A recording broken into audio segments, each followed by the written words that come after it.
When the attendant stopped beside him and gestured toward the seat across the aisle, he barely looked up. "Excuse me, sir," she said softly.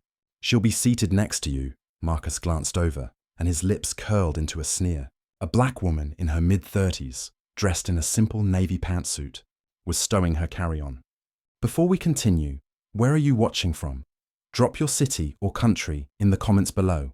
And if you believe in dignity and justice, hit like and subscribe. These stories spark change, and we are glad you are here." The hum of the jet engines was a low, steady growl, the kind that made first-class cabins feel like luxury cocoons. Plush leather seats, champagne bubbling in crystal flutes, and that faint, sterile scent of wealth that clung to everything. Marcus leaned back in 2A, scrolling through emails, his designer watch catching the cabin lights. When the attendant stopped beside him and gestured toward the seat across the aisle, he barely looked up. "Excuse me, sir," she said softly. "She'll be seated next to you." Marcus glanced over, and his lips curled into a sneer. A black woman in her mid-30s, dressed in a simple navy pantsuit, was stowing her carry-on. Nothing about her screamed first class. No designer logos, no diamond watch, just quiet confidence. "First class," he muttered under his breath, just loud enough for the couple behind him to hear. "Guess they're letting anyone up here now."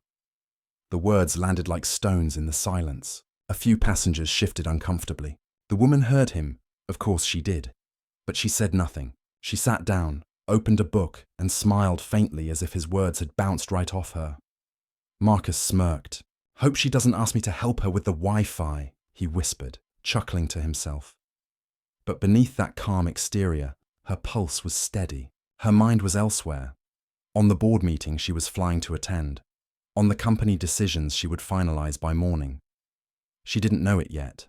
Neither did he. But before this flight was over, Marcus would realize that the woman he mocked was the one signing his paychecks. And that humiliation? It was only the beginning. The sun had barely lifted above the Manhattan skyline when Ariana Johnson closed her laptop and exhaled. Another 14-hour workday behind her. And another critical board presentation ahead. Most people saw the poised executive who spoke confidently on CNBC panels and appeared on Forbes' top 100 leaders in tech list. But few knew the path it took to get here. Ariana grew up in Birmingham, Alabama, in a neighborhood where opportunity was a rumor, not a reality. Her mother, a schoolteacher, drilled one phrase into her head every morning before class. "Excellence is how you fight back." It became Ariana's mantra. She graduated top of her class, earned a scholarship to MIT, and clawed her way into the tech world. An industry where, even now, being black and a woman often meant being underestimated before you even opened your mouth. At Northstream Technologies, Ariana had risen from junior data analyst to chief strategy officer in under a decade, an ascent that left many stunned and a few resentful. Every promotion was a battle fought twice. Once to prove she was qualified, and again to prove she belonged. There were the subtle slights. The executive who mistook her for an assistant at a board meeting. This client asked if she was diversity staff. The colleague who once remarked, "You speak so well." She learned to smile through it, not because it didn't hurt, but because rage was a luxury she couldn't afford. Play the long game, she reminded herself. Change their expectations, one decision at a time. This flight to San Francisco wasn't just another business trip. Ariana was en route to finalize a merger that would make Northstream a dominant player in AI infrastructure, a deal worth billions. It was her proposal, her strategy, her vision, and tomorrow she'd present it to the board, including the company's CEO, Richard Gallagher, and the head of product, Marcus Trent. Yes, that's Marcus. The same man is currently sitting 2 seats over, scrolling through emails and laughing at his own prejudices. Marcus had been with Northstream almost as long as Ariana. Born into a well-connected Boston family, he'd never known a door that didn't open for him. Harvard MBA, summer internships at Fortune 500 companies, a father on 3 corporate boards. The resume was impeccable, but Ariana had seen beyond the polish. Marcus was brilliant, but he was entitled. He believed leadership was his birthright, and Ariana's rise threatened the order he'd always assumed was fixed. They had clashed more than once. He'd publicly questioned her strategies, undermined her ideas, and once even told a colleague, "She's good at presentations, probably all those years in debate club." It was meant as a compliment. It wasn't. Still, Ariana didn't waste energy on bitterness. She had a mission bigger than Marcus's arrogance. She was building something that would outlast his prejudice. 3 weeks before the flight, Ariana had walked into a meeting with the mergers team. The tension was already simmering. "Morning, everyone," she said, placing her notes on the table. "Today we're finalizing the integration strategy." Marcus leaned back in his chair, smirking. "Before we do that," he said, "I just want to make sure we're not overreaching. Maybe we should let finance lead this instead of strategy." It was a calculated jab, questioning her authority in front of the team. Ariana met his gaze calmly. "Finance handles the numbers. Strategy ensures we're not just buying a company, we're building a future. If you're uncomfortable with that, Marcus, you're welcome to propose an alternative plan." The room went silent. Marcus's smirk faltered, but only slightly. "Just trying to be realistic," he muttered. "Good," Ariana replied, "because reality is about to change, with or without your comfort." Mini cliffhanger. Marcus left the meeting furious, and more determined than ever to prove she wasn't as indispensable as everyone thought. At home, Ariana's reality was different. The polished executive became just a woman in sweatpants, reheating leftovers and calling her mom. They spoke almost every night. "Don't let them dim you," her mother always said. "They fear what they don't understand." "I know, Mama," Ariana sighed. "But sometimes I wish I didn't have to prove myself, over and over." "You don't," her mother replied gently. "You just have to keep winning. That's how you prove them wrong." Those words echoed in Ariana's mind on the flight. Marcus's muttered insult had barely stung. She had thicker armor than that. But something about the way he'd laughed, the way the others around him stayed silent, that familiar isolation rewashed over her. This wasn't new. It was the same silence that followed her in classrooms, in boardrooms, in conferences where she was the only black woman on stage. And yet, here she was, in first class, heading to a meeting that could reshape the company's future. Across the aisle, Marcus texted his colleague Ethan. "You won't believe who's on this flight." "Ariana, in first class." "Figures she'd expense it," Ethan replied. "Careful, she's presenting tomorrow." "The CEO's favorite," Marcus scoffed. Favorite. That word burned. He was the head of product. He was supposed to be the CEO's right hand. Instead, Ariana had become the rising star, the one everyone deferred to. "Not for long," he muttered. Because Marcus had a plan, he'd been quietly building a counterproposal to Ariana's merger strategy. It wasn't as innovative, but it was safer. And if he pitched it first, he might sway the board before she even spoke. Mini cliffhanger. He didn't know Ariana already had the CEO's full backing, and that tomorrow's meeting would be nothing like he expected. Over the next few hours, Ariana replayed the small humiliations that had dotted her career. This kind never made headlines but shaped lives, like the time a client asked her to refill the water pitchers during a presentation, or the time she was mistaken for the receptionist after being introduced as VP of Strategy.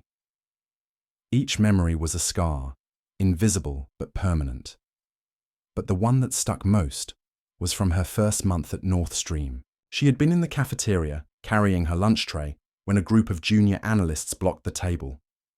"Reserved," one of them said. "For who?" she asked. They exchanged glances. "For people who work in corporate strategy." She didn't argue. She sat alone that day, and the next. Months later, they were all reporting to her. Now, as the flight attendants dimmed the cabin lights, Ariana smiled faintly. "They can underestimate me all they want," she thought. I stopped asking for a seat at the table. I built the table now. The wheels touched down in San Francisco with a soft thud. Ariana gathered her things, prepared to step into a whirlwind of meetings. Marcus, still oblivious, gave her a curt nod as they disembarked. A silent dismissal, as if she were invisible. Outside the terminal, Ariana's driver held the door of a black sedan open. Marcus, waiting for his Uber, noticed and frowned. Who flies first class and gets a private car? He wondered. She's trying too hard. Mini cliffhanger.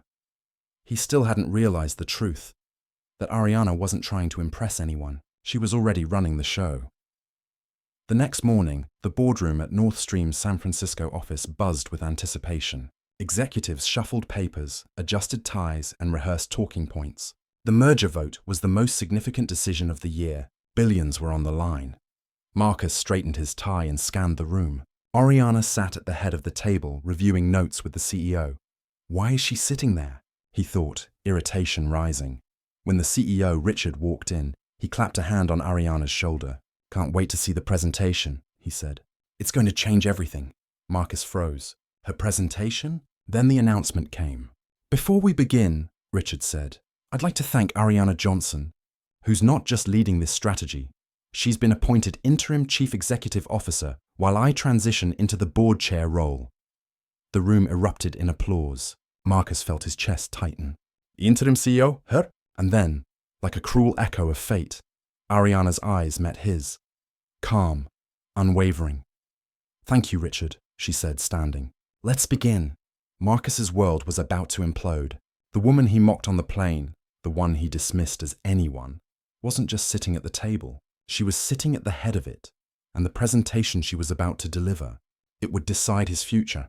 The boardroom felt heavier than usual, the kind of charged air that settles before a storm breaks. Marcus could feel it pressing down on his chest as Ariana stood at the head of the table, poised and unshakable, like a general about to lead an army into battle. Thank you all for being here, she began, her voice steady but commanding. What we decide today will define Nord Stream's trajectory for the next decade. This isn't just a merger, it's an evolution. The screen behind her flickered to life with a sleek presentation slide. Project Zenith, the future of intelligence infrastructure. Ariana clicked to the next slide, walking the room through a meticulously crafted plan. The acquisition wasn't just about acquiring a smaller AI startup. It was about consolidating data pipelines, accelerating innovation, and positioning Nord Stream as the backbone of enterprise AI for Fortune 500 clients. This deal increases our valuation by 40% in 2 quarters, she explained. But more importantly, it eliminates our 2 biggest competitors before they can scale. Heads around the table nodded. Richard leaned back, smiling. Ariana wasn't pitching a merger. She was laying out a future, and everyone could feel it, except Marcus. He sat rigid, jaw tight, eyes darting between Ariana's slides and the faces around him. He'd spent weeks building his own counter-proposal, a more conservative plan that he believed was safer. But now, under the weight of Ariana's vision, it felt small. Still, he wasn't ready to surrender. Not yet. When Ariana paused for questions, Marcus seized the opening. I think we're underestimating the integration risk, he said, leaning forward. Their code base is immature. Their infrastructure isn't enterprise-ready. If we're not careful, this could drain resources without producing results. It was a calculated attack, subtle enough to sound legitimate, but sharp sufficient to plant doubt. Ariana didn't flinch. Good point, Marcus. And that's why we've already allocated a dedicated integration team and a 6-month sandbox to merge systems before rollout. If you check slide 42, you'll see our phased mitigation plan. A murmur rippled through the room. Respect, not doubt. Ariana had anticipated the objection and disarmed it before it could take root. Mini cliffhanger. Marcus realized this wasn't just a pitch. It was a fortress, and every attack he launched would bounce off. That night, after the board meeting, Ariana sat in her hotel room, the city lights of San Francisco painting streaks of gold across the floor. She stared out the window, replaying the day's events. The presentation had gone well, but she knew Marcus wasn't done. He'd try again. He always did. Her phone buzzed. It was a message from her mentor, Elena Cruz, a retired Fortune 100 CEO who had guided her since her early days at Nord Stream. They'll test you harder now. Power doesn't silence bias. It provokes it. Ariana typed back. I know, but I'm ready for it this time. She was. Because this wasn't just about a merger. It was about every door that had been closed in her face, every seat she'd been denied, every insult she'd swallowed with a smile. This deal was proof. Not to Marcus, not even to the board, but to herself. Meanwhile, in a dimly lit bar downtown, Marcus nursed his 3rd bourbon, frustration boiling under his calm exterior. Across from him sat Ethan, his colleague and closest ally. She's untouchable, Marcus muttered. They hang on every word she says. Maybe because she's right, Ethan replied cautiously. Marcus shot him a glare. She's not better. She's just playing the game differently. Ethan hesitated. What are you going to do? Marcus stared into his glass, the reflection of amber light flickering like a warning. I'm going to show them she's not as perfect as they think. Mini cliffhanger. His plan was shifting from professional rivalry to something darker and far more personal. 2 days later, Marcus requested a private meeting with Richard, the outgoing CEO. I've been thinking, he began, feigning humility. Ariana's plan is ambitious, maybe too ambitious. If it fails, it could sink the company. I have an alternative strategy I'd like the board to review. Richard raised an eyebrow. You mean after we've already started due diligence?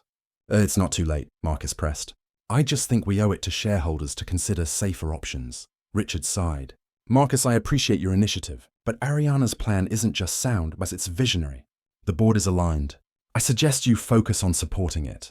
The words stung more than Marcus expected. Support it as if he were a junior manager, not a department head. He left the office with the storm building behind his eyes. That night, in a fit of desperation, Marcus crossed a line he'd sworn he never would. He forwarded confidential merger documents, Ariana's proprietary integration strategy, to a friendly journalist he knew at a business blog. The idea was simple. If the plan leaked early, it would spook investors, slow the deal, and make Ariana look reckless. Except, it backfired. The next morning, headlines blared, Nord Stream's bold AI, gamble could change the industry forever, visionary CSO. Ariana Johnson bets, big on the future, and Wall Street approves. The stock price jumped 7% overnight. Mini cliffhanger. Marcus's sabotage had accidentally made Ariana look even more brilliant, and now the board's confidence was unshakable. Later that afternoon, Ariana called Richard into her office. She placed a printed email chain on the desk, the one linking Marcus to the leak. I'm not angry, she said calmly, but this crosses a line. Richard rubbed his temples. I'll handle it. No, Ariana interrupted. I want him on the project. I want him in the room when we make this merger happen. Richard blinked. Are you sure? Absolutely, she replied. Let him watch every moment of the thing he tried to destroy succeed without him. It wasn't revenge. It was a strategy. Ariana knew that Marcus's downfall would be more complete if he witnessed it. In the weeks that followed, as the merger progressed, Ariana found unexpected allies. Executives who had once been silent in meetings now spoke in her defense. Younger employees, especially women and people of color, stopped her in the hallway to thank her for leading differently. One afternoon, a junior engineer named Tasha Williams approached her in the cafeteria. Ms. Johnson, she said nervously, I just wanted to say, seeing you up there, leading the company, it makes me feel like I can too. Ariana smiled. You can, Tasha, and you will. Just remember, excellence isn't just about being the best. It's about refusing to shrink. Moments like these fueled her. This was bigger than a boardroom battle. It was about changing what leadership looked like. Marcus, meanwhile, was unraveling. Every win Ariana secured felt like a personal defeat. He was quieter in meetings, more withdrawn. But beneath the surface, resentment festered. One evening, he received an email from HR. Performance review scheduled next week. It wasn't unusual, but the timing made his stomach drop. Rumors swirled that Ariana was restructuring leadership after the merger, and deep down, Marcus knew. His name might be on the list.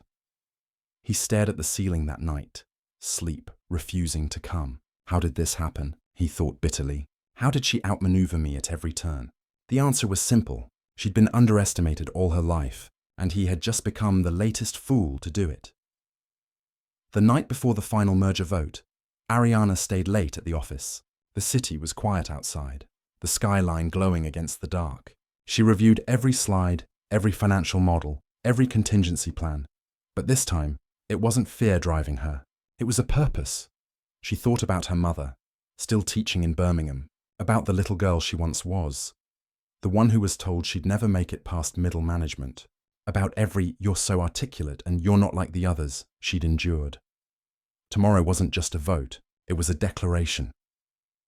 At midnight, she closed her laptop and whispered to the empty room. This is for every door they tried to keep closed. Marcus, too, stayed late, pacing his office, running through desperate options. He considered resigning before the meeting, saving what little dignity remained. But pride wouldn't let him. I'll fight this, he told himself. I'll fight her until the end. And so, as dawn broke over San Francisco, two very different people prepared for the same battle, one with resolve, the other with resentment. The board meeting was scheduled for 10 a.m. The room would be filled with shareholders, analysts, and press. Ariana would present her final case. Marcus would have one last chance to speak, and as they both stepped into the building that morning, the energy was electric. The hum of whispered speculation, the tapping of polished shoes on marble floors, the weight of something irreversible about to unfold. Ariana glanced at Marcus across the lobby. Their eyes met, not with hatred, but with the cold understanding of two people who knew only one would walk away unchanged. "Good luck," Marcus muttered, forcing a smirk. "You too," Ariana replied. "You'll need it." By this time tomorrow, one of them would emerge as the undeniable face of North Stream's future, and the other, it would be a cautionary tale. The boardroom was silent. The kind of silence that doesn't just fill a room, it owns it. Every chair was occupied. Every pair of eyes was fixed on the long mahogany table where destiny was about to be written. Reporters waited outside the glass doors, ready to break the story that would ripple through Wall Street by noon. At the head of the table, Ariana adjusted the microphone and took a deep breath. She could feel the weight of the moment pressing on her chest. But it wasn't fear. It was power, earned, not given. And this was her moment to wield it. "Ladies and gentlemen," she began, her voice steady and resonant. "Today isn't about a merger. It's about transformation." The first slide appeared behind her. Project Zenith, the next chapter of North Stream. Ariana paced slowly as she spoke, her words sharp, deliberate, surgical. She outlined the financial projections, the synergies, and the competitive advantages. Every detail was airtight. Every objection has already been anticipated and neutralized. "This isn't just a deal," she said, locking eyes with the board members. "It's a statement that we're not followers in this industry. We set the direction. We define the standard." The room was still, captivated. Even those who had doubted her before now leaned forward, scribbling notes, nodding unconsciously. And across the table, Marcus sat motionless, fists clenched under the table. Each word was a nail in the coffin of his dwindling influence. When Ariana finished, the room erupted in polite applause. But Marcus wasn't done. "Not yet. Impressive," he said, rising from his seat. "But let's be honest, it's risky. Too risky. We're talking about betting billions on an unproven startup, integrating untested infrastructure, and risking our reputation if it fails." He turned toward the board, his voice rising. "We're not a startup. We're a Fortune 100 company. And companies like ours don't gamble. We build carefully, strategically." It was a desperate last stand. And for a brief moment, it worked. A few heads nodded. A few brows furrowed. Doubt, like a thin crack in glass, began to spread. Then Ariana smiled. Calm, controlled, dangerous. "Marcus," she said softly, "would you mind stepping forward?" Confusion flickered across his face. "What?" "Step forward," she repeated. "I'd like to address your concerns directly." He hesitated, then rose, strolling to the front of the room. Ariana turned to the board. "Marcus raises valid concerns, but their concerns are based on incomplete information, because there's something I haven't shared yet." The lights dimmed. A new slide appeared on the screen, one that Marcus had never seen. "This," she said, "is the letter of intent from our largest enterprise client, one that has already committed to migrating its systems to the new infrastructure once the merger is complete." The room murmured. Marcus's stomach dropped. "And this," she continued, clicking again, "is the investment term sheet from Horizon Ventures, a $600 million injection contingent on this deal's approval." More murmurs. This time louder, the board members exchanged glances. This wasn't just a plan. It was already in motion. "And finally," Ariana said, her voice tightening, "this is the joint statement drafted by the CEO of Solvix Systems, the startup we're acquiring, outlining a co-leadership model with North Stream's infrastructure team." Marcus's eyes widened. That was his team. He felt the blood drain from his face as the realization crashed over him. She hadn't just planned for objections. She had weaponized them. Every criticism he'd prepared had already been addressed and neutralized before he even spoke. Ariana stepped closer, her voice now low but razor-sharp. You talk about caution, about building carefully, she said, eyes locked on his. But what you really mean, Marcus, is maintaining the old order, the one where bold ideas are called risky because they didn't come from you. A sharp intake of breath rippled through the room. For years, people like me, people you underestimated, have been told to stay in our lane, to be grateful for a seat at the table. But I didn't fight my way here to sit quietly. I'm here to lead. She turned back to the board. This is the future, and the future doesn't wait for those who are afraid.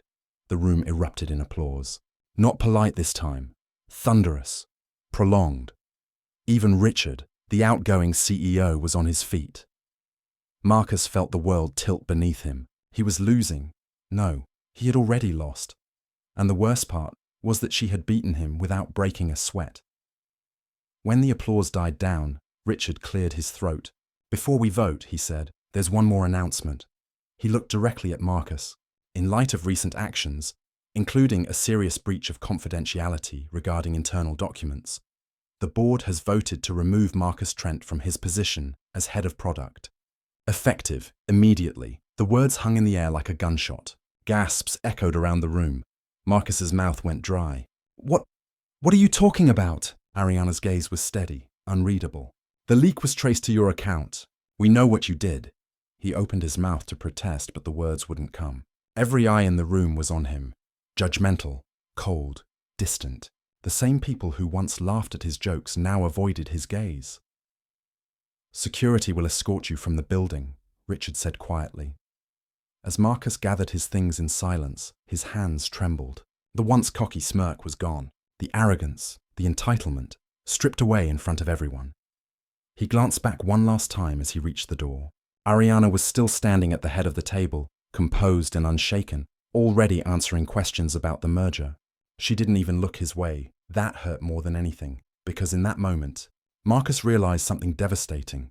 The woman he mocked on that flight, the one he dismissed as anyone, was the reason he'd ever had a paycheck to begin with, and now, she was the reason it had vanished. When the door closed behind him, Ariana turned back to the board. All those in favor of approving Project Zenith, she asked. Every hand went up. Unanimous. Ariana exhaled slowly. It was done. Years of struggle, resistance, and underestimation, culminating in this moment. Not just a merger approved, but a message sent. This was no longer Marcus's world. It was hers now. But outside those glass doors, the story was beginning to ripple. Investors, employees, and the public would soon learn what happened here today. And not everyone would respond with applause. The fallout was coming, and it would change everything. The news broke before lunchtime. North Stream approves landmark AI. Merger in unanimous vote. Boardroom showdown ends with ouster of head of product. Ariana Johnson named most influential executive in tech. Within hours, the story was everywhere. Business channels, tech blogs, even morning shows that rarely discussed corporate news. And at the center of it all was Ariana, the woman who had turned humiliation into history. But behind the headlines, the ripple effects ran far deeper. The morning after the vote, the atmosphere inside North Stream's headquarters was electric. Hallways buzzed with conversations, Slack channels overflowed with congratulatory messages, and employees who had once kept their distance now stopped Ariana in the corridor. "Congratulations, Ms. Johnson," said a senior engineer she'd never spoken to before. "It's an honor to work under your leadership." "I always believed in you," said another, her voice trembling slightly. "Thank you for showing us what's possible." Ariana accepted each word with grace, but inside, she felt something more profound. Not pride exactly, but validation. For years, she had fought to be seen as more than a token, more than a diversity hire. Now no one dared question whether she belonged. But perhaps the most telling moment came later that afternoon, when Richard, the man who had once been her boss, stopped by her new office. "You did more than close a deal," he said quietly. "You changed this company," Ariana smiled. "That was always the plan." Meanwhile, on the other side of the city, Marcus stared blankly at the laptop screen in his apartment. Job offers that once flooded his inbox had dried up overnight. Word of the leak, and his public humiliation, had spread fast. A few recruiters reached out discreetly, but the tone was different now. Polite, distant, cautious. He was no longer a star hire. He was a liability. Worse than the career damage was the gnawing shame. He replayed the scene in his head over and over, the applause, the reveal, the moment security escorted him out, and worst of all, the memory of his own voice on that flight. Guess they're letting anyone up here now. Anyone. The word echoed like a curse. It wasn't just that he'd been wrong. It was that he'd been blind to her brilliance, her power, her humanity. And now, he had to live with the fact that the woman he once mocked was the architect of his downfall. The impact of Ariana's victory wasn't confined to North Stream. Across the industry, her story became a rallying cry. Business schools dissected the Johnson strategy as a case study in leadership and resilience. Panels and podcasts debated the cultural significance of her rise. On social media, the moment Ariana dismantled Marcus's objections went viral. Not just as a corporate win, but as a powerful metaphor. She wasn't just proving a business case. She was proving that black women don't need permission to lead. The best revenge is excellence, and she delivered it in a boardroom. It sparked conversations in offices, classrooms, and dinner tables across the country. Young professionals from marginalized backgrounds cited Ariana's story as proof that they didn't have to shrink themselves to succeed. And quietly, corporate boards began rethinking who they overlooked and why. That evening, after the whirlwind of interviews and meetings, Ariana finally found a rare moment of solitude. She returned to her hotel suite, kicked off her heels, and stood by the window overlooking the San Francisco skyline. The city below pulsed with light and possibility. And for the first time in a long time, she let herself breathe. Her phone buzzed. A message from her mother. "I watched your speech. I cried. You did it, baby." Ariana's throat tightened. She typed back slowly. "We did it, Mama. Every sacrifice, every lesson. It all led here." She stared out at the night and let the memories flood in. The cafeteria table where no one would sit with her. The boardrooms where her ideas were ignored. The mocking whisper on the plane. All of it had built the woman she was now, and she realized something profound.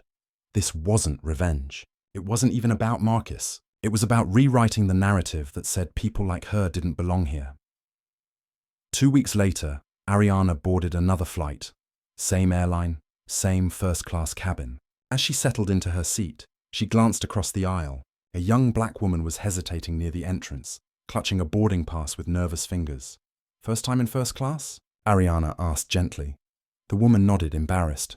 "Yeah, feels like I'm not supposed to be here." Ariana smiled, sliding her bag aside.